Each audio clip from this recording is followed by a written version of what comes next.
नमस्कार शेतकरी मित्रांनो, पाहूया हवामान अंदाज। फेंगल चक्रीवादळामुळे महाराष्ट्रातील या भागात पडणार पाऊस, जाणून घेऊया सविस्तर वृत्त। त्याआधी तुम्ही जर आपल्या चॅनलवर नवीन असाल किंवा अजूनही आपलं चॅनल सबस्क्राइब केलं नसेल तर नक्की सबस्क्राइब करा आणि जवळच असलेला बेल आयकॉन क्लिक करा, म्हणजेच आम्ही टाकलेली माहिती तुमच्यापर्यंत पोहोचण्यास मदत होईल।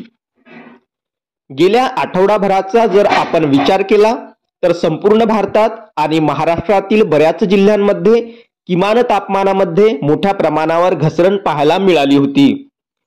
महाराष्ट्रातील काही जिल्ह्यांमध्ये तर पारा 10 अंशाच्या आसपास आलेला होता व प्रचंड थंडीचा कडाका जाणवू लागला होता।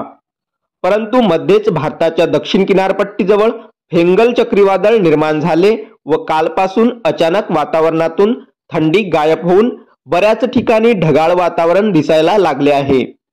त्यामुळे आता नक्कीच प्रश्न पडत आहे की या चक्रीवादळाचा फटका महाराष्ट्राला बसणार की नाही। याबाबत प्रसिद्ध हवामान अभ्यासक पंजाबरावांनी अंदाज व्यक्त केला असून त्यांच्या मते सध्या राज्यात ढगाळ वातावरण असून थंडीचे प्रमाण कमी झाले आहे। 6 डिसेंबर पर्यंत राज्यातील विविध भागांमध्ये अवकाळी पावसाचा अंदाज त्यांनी वर्तवला असून शेतकऱ्यांसाठी देखील त्यांनी काही महत्त्वाचा सल्ला दिला आहे व त्यांनी म्हटले आहे की कांदा तसेच मका उत्पादक शेतकऱ्यांनी काढणी केलेला शेतमाल चांगला झाकून ठेवावा। यासोबतच राज्यातील कोणत्या जिल्ह्यांमध्ये पाऊस पडू शकतो याबाबत देखील त्यांनी अंदाज वर्तवला आहे। उद्या राज्याच्या या भागात पाऊस पडणार असं त्यांनी वर्तवलं आहे।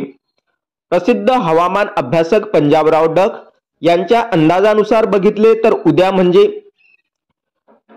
4 डिसेंबर रोजी राज्यातील कोल्हापूर, सांगली, सोलापूर, सिंधुदुर्ग आणि धाराशिव या परिसरामध्ये मध्यम ते हलक्या स्वरूपाचा पाऊस पडण्याची शक्यता असून हे चक्रीवादळ येणाऱ्या 24 तासामध्ये तीव्र होण्याची शक्यता देखील हवामान विभागाने वर्तवली आहे व यामुळे शेतकऱ्यांनी पिकांच्या बाबतीत विशेष काळजी घेण्याचे आवाहन देखील पंजाबरावांनी केले आहे। तसेच मराठवाड्यातील हिंगोली, नांदेड, परभणी, वाशिम, बीड, लातूर आणि धाराशिव या जिल्ह्यात पाऊस होणार आहे। तर विदर्भामध्ये नागपूर, बुलढाणा आणि यवतमाळ या भागांमध्ये पावसाची शक्यता त्यांनी वर्तवली आहे।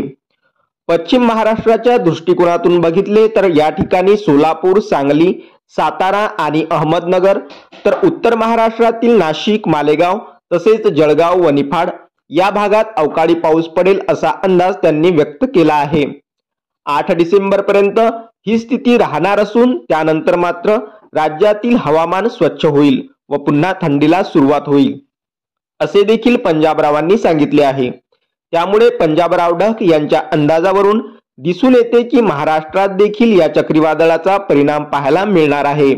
अशाच माहितीसाठी चॅनलला नक्की सबस्क्राइब करा। धन्यवाद।